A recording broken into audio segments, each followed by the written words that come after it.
함께 읽으신 오늘 본문에 오늘 배경 정보가 잘 소개되어 있습니다. 안식일에 한 바리새인 지도자의 집에서 율법 교사들과 바리새인들이 식사하는 자리에 예수님이 계십니다. 이 먼저 안식일이라는 정보에서 우리가 이해해야 할 것이 많습니다. 안식일이 무엇일까요? 너무 잘 아시지만 우리 모두를 위해서 다시 새겨봅시다. 이 안식은 하나님이 창조를 완성하신 방법이죠. 하나님께서 6일 동안 천지를 창조하시고 7일째에 멈추고 쉬셨는데 그날을 거룩히 구별하시고 복을 주셨다라고 합니다. 하나님께 속한 백성들이니까요. 우리도 7일째의 일을 멈추고 하나님의 호흡을 따라가며 하나님이 거룩히 구별하시고 복을 주시는 것을 누리는 것이 안식일입니다. 일 안 하면, 내가 컨트롤하지 않으면 큰일 날 것 같은 것들을 멈추고 하나님을 예배하는 힘으로, 하나님이 주시는 말씀으로, 하늘의 복으로 살게 하셨어요. 그러니까 모세에게 안식일의 계명을 주시면서 하신 말씀은 너희는 나의 안식일을 지키라. 나의 안식일을 지키라. 이는 나와 너희 사이의 대대의 표징이니 나는 너희를 거룩하게 하는 여호와인 줄 너희가 알게 함이라. 이 나의 안식일, 이 하나님의 나를 지키는 것이 우리는 하나님의 백성이라는 표징이 되는 것이고, 하나님이 우리를 거룩하게 하는 분, 하나님께 나아갈 수 있는 자로, 교제할 수 있는 자로 하나님이 우리를 만드시는 날, 만드시는 분이 안식일의 하나님인 줄 알게 하시려고 우리에게 안식일을 지키라라고 하셨습니다. 아무 일도 하지 말라고, 하나님을 배우라고 우리에게 주신 계명이에요. 이 안식과 조금 더 확장해서 이 희년의 개념은 하나님이 원하시는 그의 백성들의 삶의 방식이자 이 성경 속 이스라엘 민족의 운명에, 이들이 하나님의 백성인가 아닌가를 가르는 그 정체성에, 또 뽑혀서 포로로 끌려가는 이유와 예수 그리스도 십자가 사역을 이해하는 중요한 개념이 됩니다. 안식일, 하나님께서 중요한 날로 지정하셨어요. 그러니 목숨 걸고 지켰습니다. 아무 일도 하지 마라. 그렇다고 하루 종일 가만히만 있을 수는 없으니 얼마만큼은 일이 아니고 어디서부터는 일이다. 이 계명을 율법으로 해석하고 세부 지침으로 만들어서 적용시켜 왔습니다.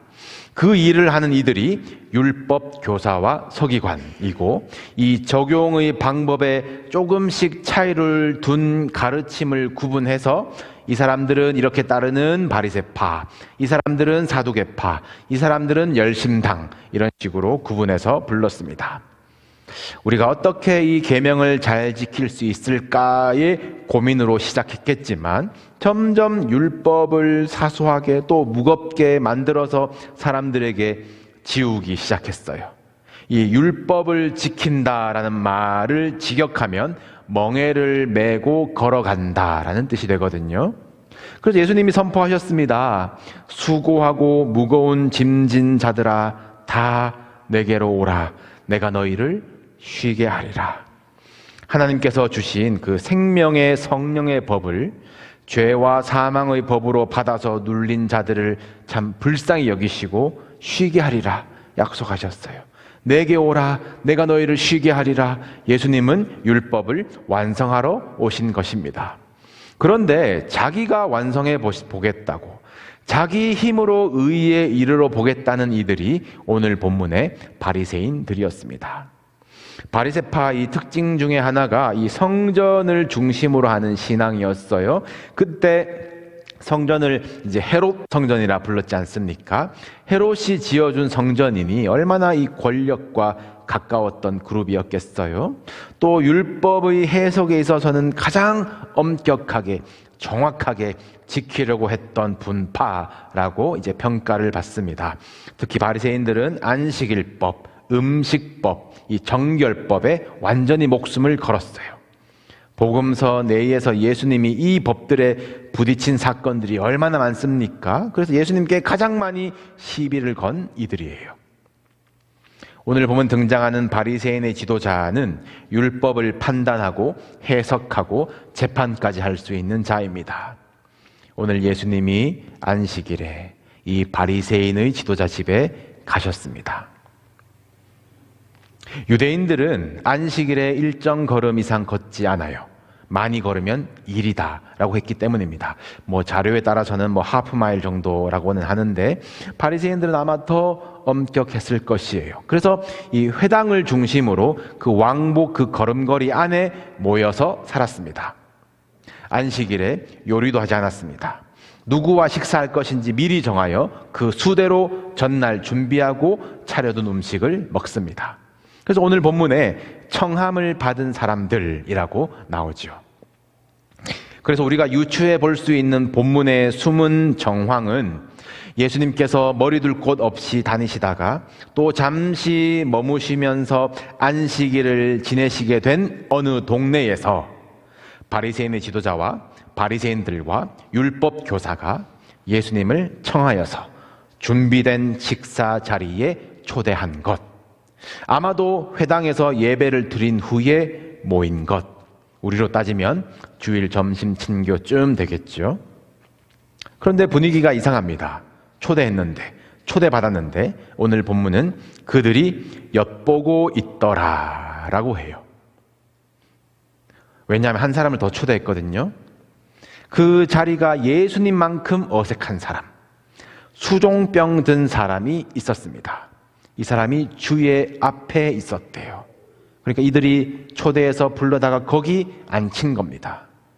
너무나 어색하고 어울리지 않는 두 사람이 아마 본문의 흐름으로 보아서는 가장 말석 끄트머리에 구석진 곳에 마주보고 앉아서 엿보고 있는 사람들의 눈길을 애써 모른 척하고 있었을 것입니다. 수종병 환자. 이 수종병은 배에 물이 차는 병입니다. 지금이야 많은 질병의 원인을 추적할 수도 있고 예방하고 극복하는 의학 기술과 약도 많지만 이 당시의 의학이라고 해봐야 얼마나 미개하겠습니까? 바이러스를 알겠어요?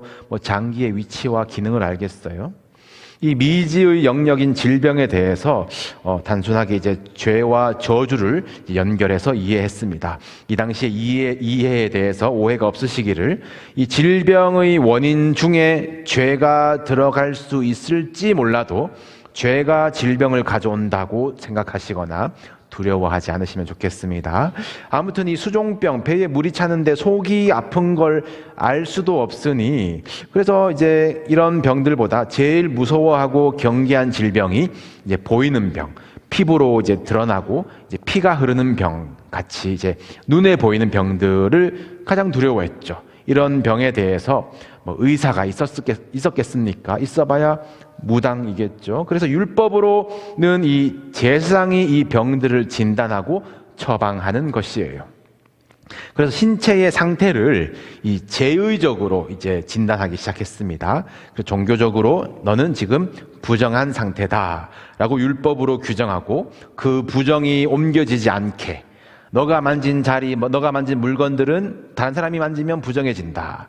거리를 두어라. 상대하지 마라. 라고 했습니다. 이 수종병자를 어떻게 섭외를 했는지, 이 사람은 율법에 따라서 부정한 건지 아닌지 애매하거든요. 밖으로 보이지는 않습니다. 이 평소 같았으면 율법을 최대한 확대해서 엄격하게 지키던 이 바리새인들이 상종도 하지 않은 인물이지만 오늘 안식일 식사에는 그를 초대했습니다. 그리고 예수님 앞에 앉혔어요. 왜 그랬을까요? 수종병 든 이가 절친한 친구였을까요? 아니면 예수님이 혹시 그를 고쳐주실까 불쌍히 여겨주시기를 구했을까요? 아닌 것 같습니다. 그랬다면 간절한 눈으로 예수님을 바라보아야겠지요. 이들은 엿보고 있었습니다. 마치 눈에 들보가 들어앉아 있어서 엿볼 수밖에 없는 자처럼 티눈이라도 보이면 달려들어 물어 뜯을 심보로 올무에 걸려라 비는 마음으로 지도자와 율법 교사가 섭외하고 초대하고 세팅해 놓은 식사 자리입니다. 누가복음의 타임라인으로만 따져도 예수님은 안식일에 많은 일을 하셨어요. 베드로 장모의 열병을 이제 안식일에 고치셨고, 그날 온갖 병자들이 나오매 예수께서 일일이 그 위에 손을 얹어 고치셨습니다. 안식일에 예수님은 밀밭 사이로 당당히 지나가셨습니다. 제자들이 밀 이삭을 잘라다가 손으로 비벼서 먹었다가 바리새인들이 시비를 건 장면이 있지요. 바리새인들은 그때도 보고 있었습니다. 또 다른 안식일에 예수님은 회당 안에서 이 손이 말라 구부러진 사람을 만나셨습니다. 그때 그 장면에서도 바리새인들은 엿보고 있었대요. 예수님이 그를 고치자 바리새인들은 노기가 가득하여 예수를 어떻게 할까 의논했다라고 기록되어 있습니다. 또 오는 안식일에는 18해 동안 귀신 들려 앓으며 꼬부라진 여자를 고치십니다. 이미 18년 동안 아파온 병자인데 내일 고치시지. 꼭 안식일에 그 여자에게 안수하시고 너가 너의 병에서 놓였다 선포하세요. 여자는 고쳐지고 무리는 그 영광스러운 일을 기뻐하는데 이것이 못마땅하고 불편한 인물이 있습니다. 회당장이 예수께 분을 내기를 일할 날이 엿새가 있는데 안식일에는 그것 좀 하지 마라. 그 회당의 주인이라고 감히 안식일의 주인이신 주님께 명령을 했죠. 예수님 그 회당장에게 긍휼히 말씀하셨던 것처럼 18해 동안 사탄에게 매인바된 이 아브라함의 딸이 해방되었는데 너는 율법을 지키나 안 지키나 어떻게 정죄할까 그런 눈과 마음으로 안식일을 지켜왔던 이들입니다. 요한복음에는 베데스다 연못에 있던 38년 된 병자가 고침을 받는데 아무 감격도 없이 안식일에 고쳤다는 이유로 더욱 예수를 죽이고자 하니라고 기록되어 있어요. 이 바리새인들은 오늘 초대랍시고 예수님 모셔놓고 너 하나만 걸려봐라 덫을 놓았습니다. 안식일이라서 회당에서 하나님의 말씀 율법을 듣고 또 음식을 나누며 이웃을 초대해서 한다는 일이 내가 어떻게 책잡을까 엿보는 일이었습니다. 병이 나았냐 안 나았냐가 오늘의 메시지는 아니라서 이 결과만 알려드리면 예수님은 수종병 든 사람을 고쳐주세요. 고쳐주시고 집으로 보내십니다. 그도 식사 자리에 초대받아서 온 건데 보내세요. 주님도 그 안식일의 식사가 얼마나 불편하셨으면 지도자요 율법의 수호자라는 이들의 눈빛이 얼마나 아팠으면 아마 난생 처음 그들의 식사 자리에 초대받았다고 나름 준비하고 기대하며 온 사람을 그냥 보내세요. 그가 상처받는 게 그가 무시받는 게 마음 아프셔서 예수 잡는 도구로 이용당하는 것이 불쌍하셔서 집으로 가서 안식하게 하신 것이 아닐까요? 그를 보내시고 예수님이 율법 교사와 바리새인들을 보십니다. 그리고 청함을 받은 사람들이 높은 자리 택함을 보셨대요. 그렇게 뻔뻔하게 높은 자리로 스스로 갈 수 있는 이유는 무엇이겠습니까? 딱 보니 내가 이 중에는 내가 높은 자리에 앉아야 내가 마땅하다라는 판단이 전제된 것 아니겠습니까? 이미 마음으로 누가 높고 낮은지 누가 먼저이고 나중인지 다 매긴 것 아니겠어요? 본능적인 인간의 심보죠. 자기들의 기준이 있을 것입니다. 높은 자리에 앉아 엿보며 낮은 자리에 이들을 판단하고 정죄하고 이용하는 자들입니다. 이 사람들에 대해서 예수님 말씀하십니다. 높은 자리에 앉지 말라. 이것은 예수님은 지금 낮은 자리에 계시니까 앉지 말아 하실 수 있는 것이겠죠. 자기를 높이는 자는 낮아지고 자기를 낮추는 자는 높아지리라. 이 원리는 예수님께서 제자들에게도 늘 말씀하셨던 삶의 원칙이에요. 먼저 된 자가 나중되고 나중된 자가 먼저 되리라. 크고자 하는 자는 섬기는 자가 되고 으뜸이 되고자 하는 자는 종이 되어야 하리라. 이것이 어떤 처세술일까요? 얘들아, 높은 자리에 앉았다가 민망한 일을 당할 수가 있으니 너네 낮은 자리에서부터 시작하면 올라가는 재미가 있다. 그런 말씀일까요? 나중된 자가 먼저 된다더라. 우리 포도원에 5시쯤 일하러 가자. 똑같다더라. 나는 결국 으뜸이 되기 위한 내 목표를 가지고 나는 종의 일들을 시작하겠다는 마음들은 오히려 더 교활한 것 아닐까요? 높은 자리에 앉아서 크고 작음, 이익과 손해, 초대와 이용을 판단하는 것과 똑같은 마음을 가지고 낮은 자리에서 내가 이렇게 봉사하는데, 내가 이렇게 겸손한데 나는 언제 높아지나, 섬기는 순간에도 판단하고 엿보고 있다면 예수님이 말씀하신 이 원리는 끝까지 깨닫지 못하실 것입니다. 여러분, 우리가 낮은 자리로 먼저 가야 하는 이유는 우리의 높은 자리에 항상 앉으셔야 할 분 주님이 계시기 때문입니다. 우리가 나중된 자가 되어야 하는 이유는 항상 먼저 드러나셔야 할 주님의 이름이 있기 때문입니다. 우리가 섬기는 자가 되어야 하는 이유는 주님께 받은 은혜가 너무도 크기 때문입니다. 높아지려고, 먼저 되려고, 크고자 하여서 섬기는 것이 아니에요. 주님 때문에, 주님 따라서 주를 섬기듯이 낮은 자리로, 섬기는 자리로 눈과 마음과 발걸음이 향하는 것이 제자의 자리입니다. 주님께서 본을 보이셨잖아요. 무교절은 요일로는 안식일이 아니지만 큰 안식일이라고 부르면서 지키는 절기입니다. 그 무교절에 이 큰 안식일에 다락을 하나 빌리셨어요. 자기가 세상을 떠나 아버지께로 돌아가실 때가 이른 줄 아시고 세상에 있는 자기 사람들을 사랑하시되 끝까지 사랑하시니라. 사랑하는 자들과 밥 한 끼 같이 하고 싶으셔서 최후의 만찬, 제자들을 식사의 자리로 초대하셨습니다. 편히 다 드신 다음에 예수를 어떻게 팔아넘길까 엿보고 있던 자도, 모른다고 다 도망갈 줄 아셨던 그들도 예수님은 끝까지 사랑하시며 그들을 대하여 꿇어 앉아 발을 씻겨 주셨습니다. 큰 안식이 있는 자리, 끝까지 사랑하는 자리가 낮은 자리였어요. 그리고 부탁하셨습니다. 요한복음 13장 15절로 17절 화면 있습니다. 제가 읽어드릴게요. 내가 너희에게 행한 것 같이 너희도 행하게 하려 하여 본을 보였노라. 내가 진실로 진실로 너희에게 이르노니 종이 주인보다 크지 못하고 보냄을 받은 자가 보낸 자보다 크지 못하나니 너희가 이것을 알고 행하면 복이 있으리라. 우리는 주인보다, 보내신 분보다 클 수 없습니다. 시간의 주인이 계신데 내가 주인인 양 살지 마십시오. 인생의 주인이 계신데 내 인생 왜 이럴까? 여러분, 마음으로라도 입술로라도 범죄하지 마십시오. 내가 너희에게 행한 것 같이 너희도 행하게 하려 보내셨는데 예수님이라면 하지 않으셨을 일들 하지 마십시오. 이것을 알고 행해야 복이 있는 것입니다. 수고하고 무거운 짐진 자들아 다 내게로 오라. 내가 너희를 쉬게 하리라. 여러분들을 수고하게 만들고 무겁게 만든 짐들은 무엇입니까? 혹시 으뜸이 되려고 다투는 것입니까? 먼저 되려고 쉼없이 달려가는 것입니까? 크고 작고 끊임없이 비교하는 것입니까?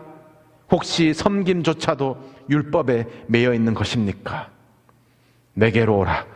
여러분, 주님께로 가십시오. 내가 너희를 쉬게 하리라. 주님이 주신 안식을 경험하십시오. 하나님으로만 살 수 있도록 디자인하신 그 창조의 원리, 안식을 누리십시오. 주님께로 가면 우리가 쉼을 얻고 무거운 짐들 내려놓고 쉴 수가 있을까요? 이제 가볍게 우리가 걸어갈 수, 뛰어갈 수 있을까요? 내가 너희를 쉬게 하리라에 이어서 주님 말씀하십니다. 마태복음 11장 28절로 30절 말씀 화면 띄워주십시오.